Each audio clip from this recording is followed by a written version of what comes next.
সামনে ডাব্লিউই এই দুটো দল থাকবে। দেখা যাক ব্লেড নেজাত দিলে নক করতে পারে কিনা। ব্লেড ফার্স্ট ওয়ানকে পিক করে নিয়েছে, সেকেন্ড ওয়ানকে নেওয়ার এখনো পর্যন্ত চেষ্টা চালিয়ে যাবে। উপরে নেজাত সে বসে থাকবে, নিচে তাকে নামতে হবে, অবশ্যই কভারটা প্রোভাইড করতে হবে। Blade can he take another one. দেখা যাক ওয়াল দিয়ে তো কভার তৈরি করছে, ওয়ালগুলো সম্পূর্ণ ব্যবহার করা হচ্ছে। নেজাত সেও বেরিয়ে যাবে, বাট নেজাত taken down. Blade the last man standing from team red hawk. Land মাইনের ব্যবহার করা হয়েছে, যদি কোনো প্লেয়ার এই ডাবল ডোর কম্পাউন্ডের সেকেন্ড ফ্লোরে উঠতে যায় তাহলে তাকে কিন্তু সেখানে বিপদে পড়তে হবে। গ্রেনেড ব্লেড সেটা সম্পূর্ণ করতে পারে কিনা।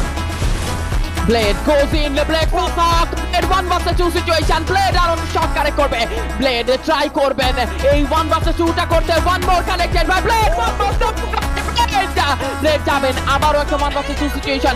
এবার ফ্ল্যাশটা কিন্তু চার্জ আছে, আর একটা ফ্ল্যাশের ইউজটা কিন্তু করতে পারবেন। গ্রেনেড যাবে, এটা কিন্তু একটা মাইন্ড গেম Blade এর সাইড থেকে। গ্লুমেলটারের ইউজ হয়েছে, ওয়াল ফেটে বের হবেন,